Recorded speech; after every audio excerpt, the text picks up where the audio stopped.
la suite des Olympiades de biologie 5e et 6e concernait la biologie cellulaire.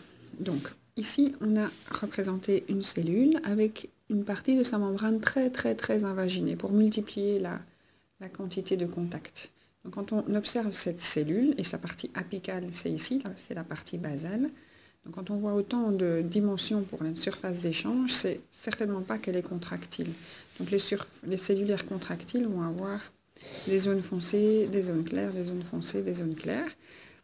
Un type cellulaire circulant va être plutôt arrondi, comme les globules rouges ou les globules blancs. Un type cellulaire absorbant, là oui. Donc quand il faut beaucoup d'absorption dans les intestins, c'est les cellules que j'appelle les cellules Barth-Simpson. Ce sont ces cellules avec ces invaginations de la membrane.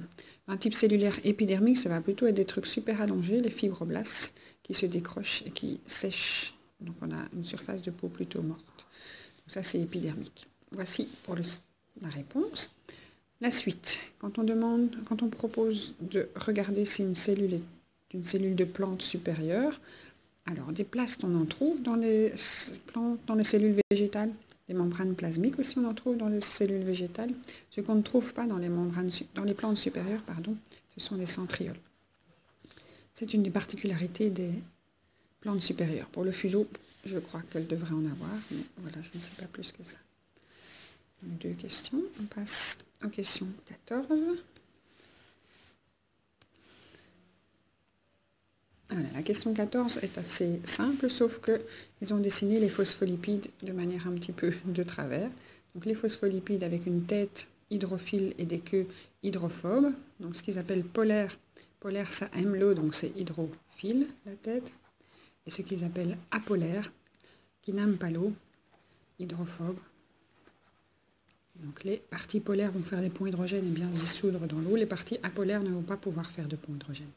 Alors, comme les membranes biologiques séparent des milieux aqueux, donc il y a le cytoplasme d'un côté, le milieu extracellulaire de l'autre côté sont des milieux aqueux, et il faut une barrière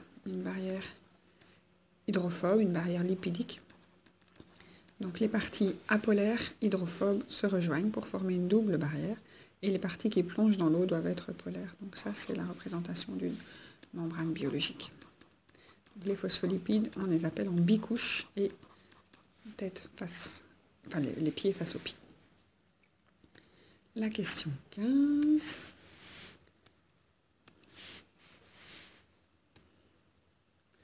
Voilà. Alors, on posait une question sur le transport actif de Na+ à travers la membrane plasmique. Alors, si on parle d'un transport actif, ça ne peut pas se faire par diffusion facilitée. Diffusion facilitée, c'est passif. Une diffusion, ça équilibre, ça va jusqu'à l'équilibre des concentrations. Donc, ça ne peut pas demander d'énergie, ça se fait naturellement. Alors, si le transport est actif, il ne va pas suivre le gradient électrochimique de ce cation. Quand on suit un gradient électrochimique, ça veut dire qu'on laisse l'équilibre s'établir. Donc, on va du plus concentré vers le moins concentré. C'est ça, suivre un gradient. Alors, si on vous dit qu'il demande de l'énergie souvent sous forme d'ATP, ben voilà, actif, ça demande de l'énergie souvent sous forme d'ATP. Et la dernière proposition, il permet de maintenir un équilibre. Non, il permet de maintenir une accumulation.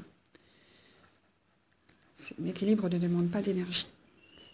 Après, le processus d'exocytose permet le passage d'eau et de petites molécules vers le milieu extracellulaire. Donc ça, il n'y a pas besoin de vésicule d'exocytose et de transport membranaire. L'eau et les acides aminés et le sucre, ils passent par des canaux membranaires, par diffusion facilitée, et certainement pas par exocytose.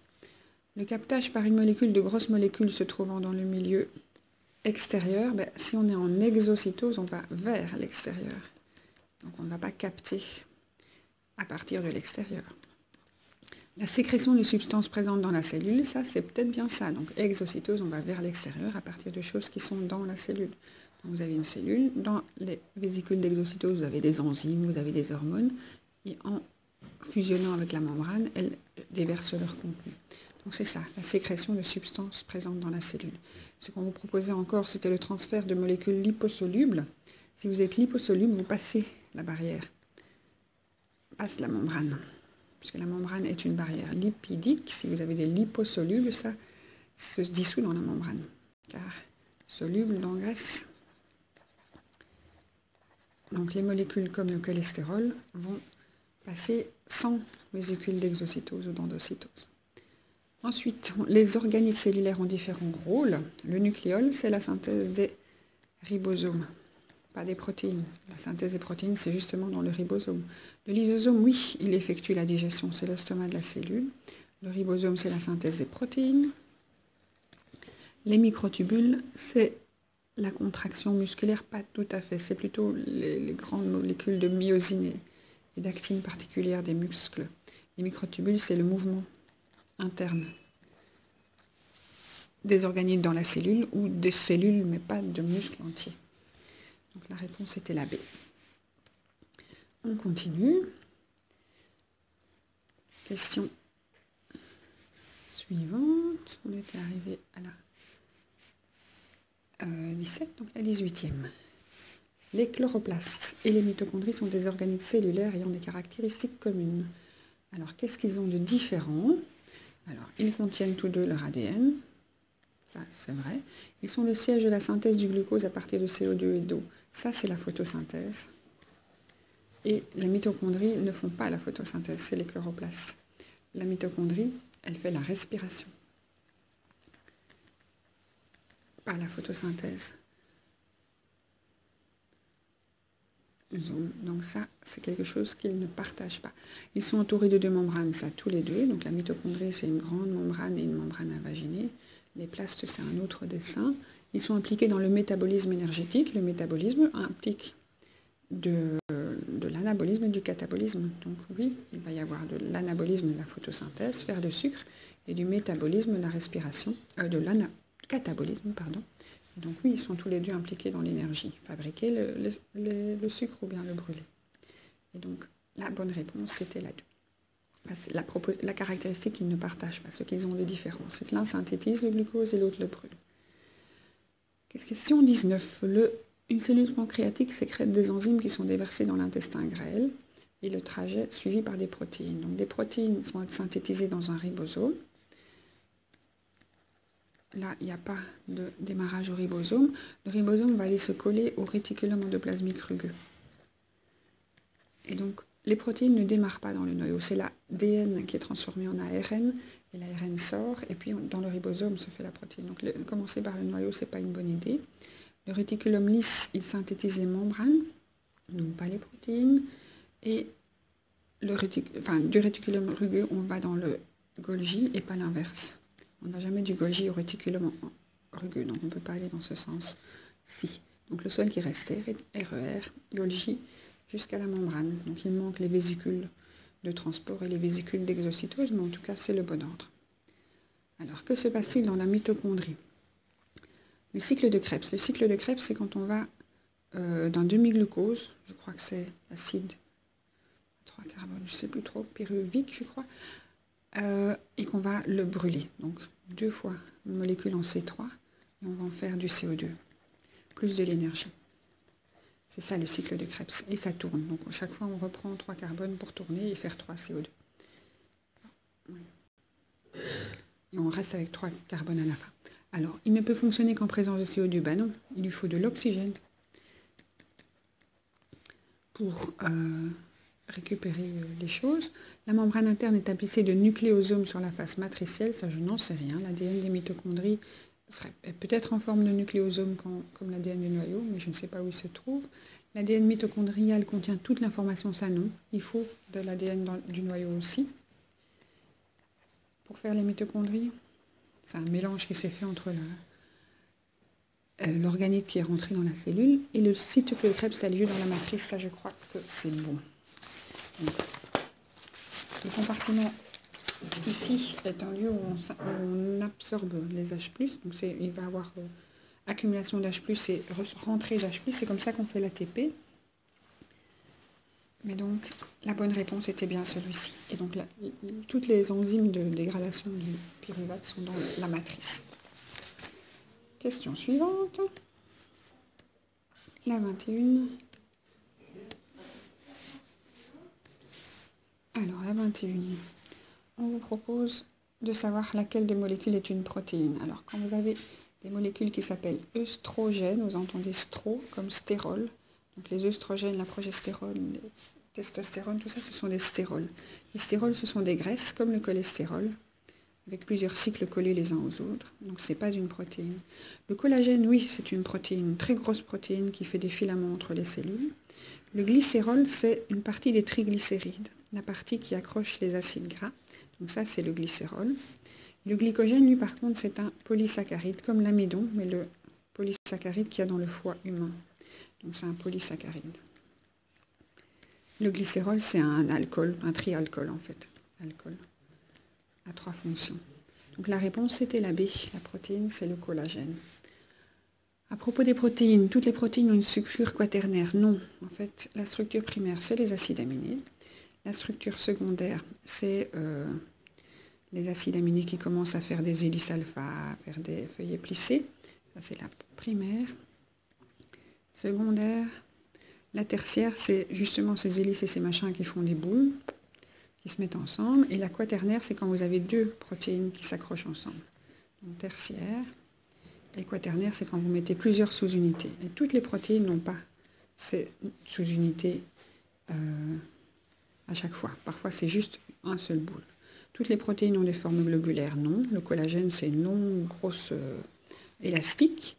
Alors, quand on dit la structure tertiaire est stabilisée uniquement par des liaisons faibles, c'est vrai que les hélices alpha sont stabilisées par des ponts hydrogènes, ici aussi, mais il y a aussi assez souvent des ponts disulfures, donc des zones où il y a des méthionines qui s'accrochent ensemble par des molécules de liaison covalentes. Donc ce n'est pas uniquement par des liaisons faibles, il y a aussi des ponts disulfures entre méthionines. Après, la structure tertiaire joue un rôle important pour l'activité biologique de la protéine. Ben, oui, s'il n'y a pas la bonne forme, si ce n'est pas un Pac-Man avec le bon trou, vous ne savez pas travailler. Et donc la réponse était la D. Alors la 23, tant qu'on y est, on va en faire beaucoup. Association de 2 nucléotides successifs par une liaison entre sucre, phosphate, base, phosphate, sucre, sucre ou base, base. Si vous vous rappelez, dans le brin d'ADN, il y a sucre, phosphate, sucre, phosphate, sucre, phosphate. Que ce soit l'ADN ou l'ARN d'ailleurs. Et sur les sucres, vous avez des bases, des A, des T, des C, des G. Donc ce qui lie un nucléotide à un autre nucléotide, c'est une liaison sucre-phosphate. Les bases ne sont pas accrochées au phosphate et les sucres ne sont pas accrochés les uns aux autres, les bases non plus. Donc c'était la A. La 24. On descend. Ah, celle-ci est assez piégeante. Vous pouvez chercher longtemps alors que ça pouvait être beaucoup plus simple.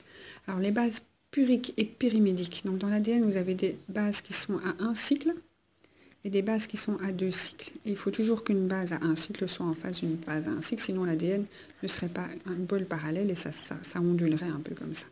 Donc il y a toujours autant de puriques que de pyrimédiques. Je crois que les purines, c'est les grosses, et les pyrimidines, c'est les minces. Alors ici vous avez T qui est une pyrimidine et C. Et ici vous avez les U, hein, T ou U c'est toujours le même. Et ici vous avez A et G. Alors, la quantité des bases pyrimidiques est toujours la moitié. Donc il y a toujours 50% de celle-ci, 50% de celle-là. Il doit avoir le même nombre de grandes et de petites. Alors vous pouviez calculer que s'il y avait 26% d'adénine, il devait avoir aussi 28,6% de T, puisque ça va ensemble, et donc les autres pourcents devaient être des C et des G, mais ça ne servait à rien, parce qu'après il vous fallait remettre les T et les C, donc 50-50, purine, pyrimidine. Alors quand vous avez une cytosine ici, vous avez des amines, et c'est ce qu'on appelle une base azotée. Pour être un acide aminé, il fallait avoir COOH d'un côté, et NH2, c'est ça un acide aminé, collé sur un carbone avec 2 autres groupements. Un nucléotide, c'est cette base azotée, donc qui est la cytidine, mais avec le sucre et le phosphate. Ça, c'est le nucléotide. Pour le nucléoside, c'est la base avec 1 ou 3 phosphates. Un nucléotide, il peut avoir 1, 2 ou 3 phosphates. Le nucléoside, c'est la base et le sucre.